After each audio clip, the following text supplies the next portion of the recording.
past torments me sometimes. Like, I was just remembering just being a teenager and saying something embarrassing or awkward or creepy. And I'm almost 30 now. I'm 28 years old, or I will be in a couple days. And it's strange how much the past can affect your perception of yourself. I mean, I'm certainly not the person I was at any age growing up. When I was a child, I was a certain way. When I reached different stages in my life, I changed. I suppose there's a part of me that looks back on the mistakes I've made, and I wish I could show the people that I've hurt or have been embarrassed in front of that. I'm not that person. And I think there were times in my life where I tried to reach out and make amends.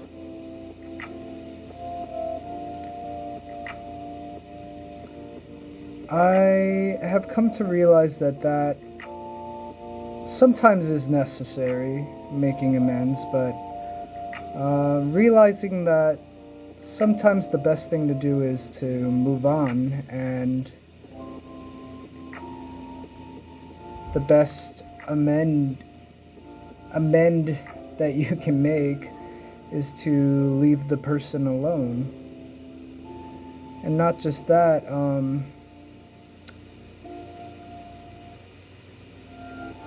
we've all experienced, I suppose,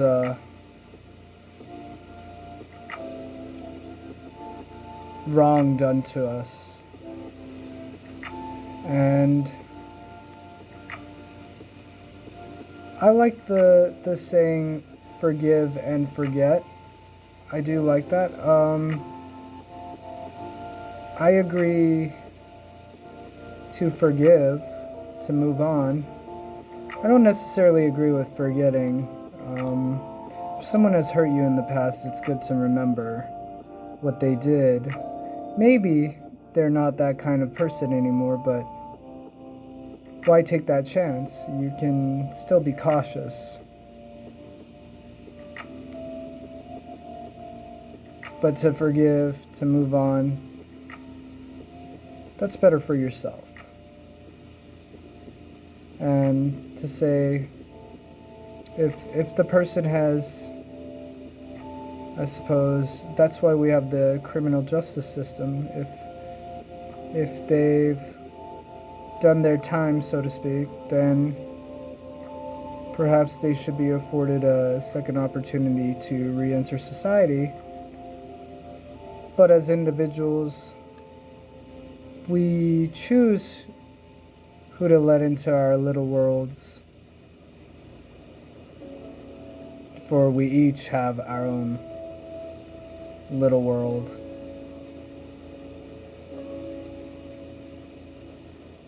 And if someone has done you wrong in the past, it's totally fair to say, look, this person is not allowed in my life. We all share the world together, Earth, but in our little worlds, to whatever degree that we are able to, we are able to choose who comes and goes into our lives. That is a luxury in a way. There are certainly places where your tormentor is forced to be in your life. In that case, I would say to choose how much effort, how much energy and resources you want to devote to expelling them from your life. Sometimes it's not worth it. Sometimes you have to tolerate an unwanted presence, but sometimes that unwanted presence becomes a debilitating presence, and it makes more sense to spend time and energy in getting rid of that person out of your life. It all depends on individual circumstances. So, it's been a while since I've made a video. I suddenly had the urge because I was thinking of, past wrongdoings.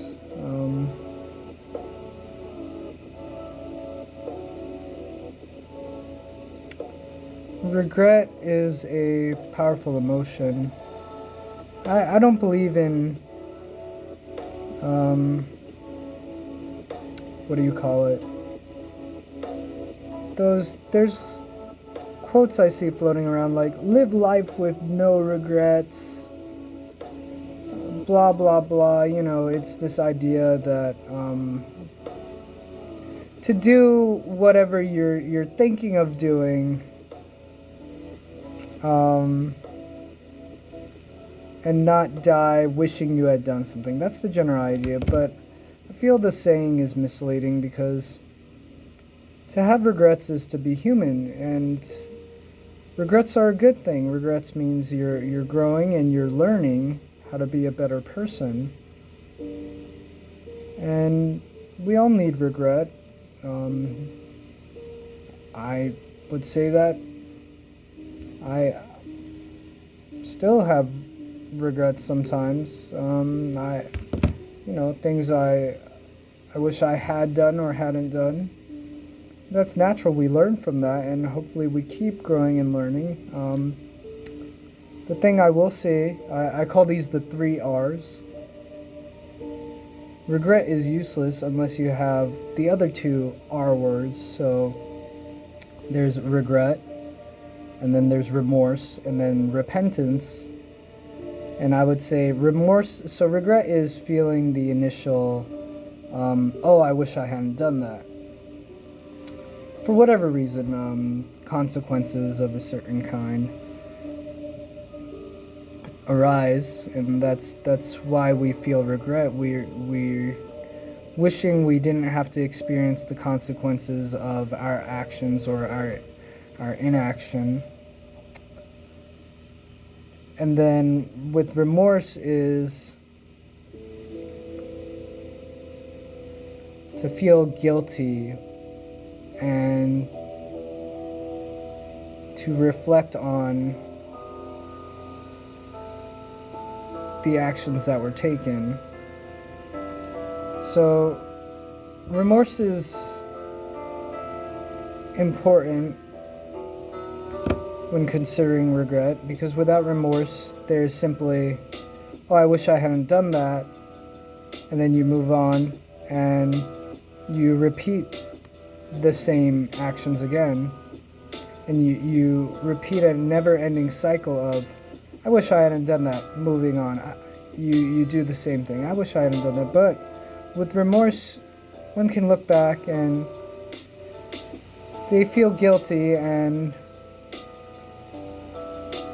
change their actions through guilt and approach the same situation differently next time it arises. Now, with repentance, that's taking it to the next step. That's releasing yourself from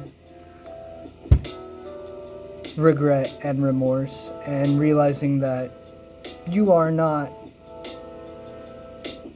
in the same state as when you repeated those actions, and you are more assured in yourself and will not repeat those same actions.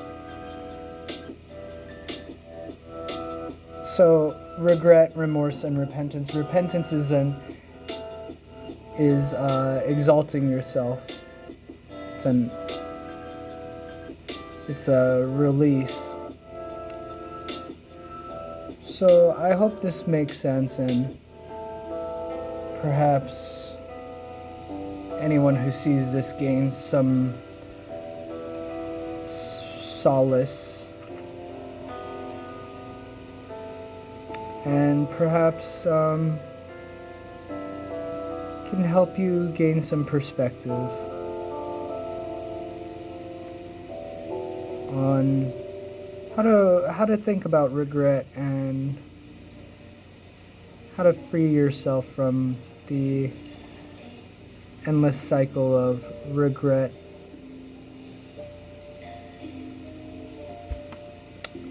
The past is a powerful thing, and we can shape our present and our future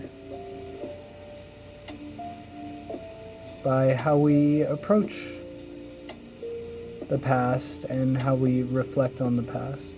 So, thank you for listening.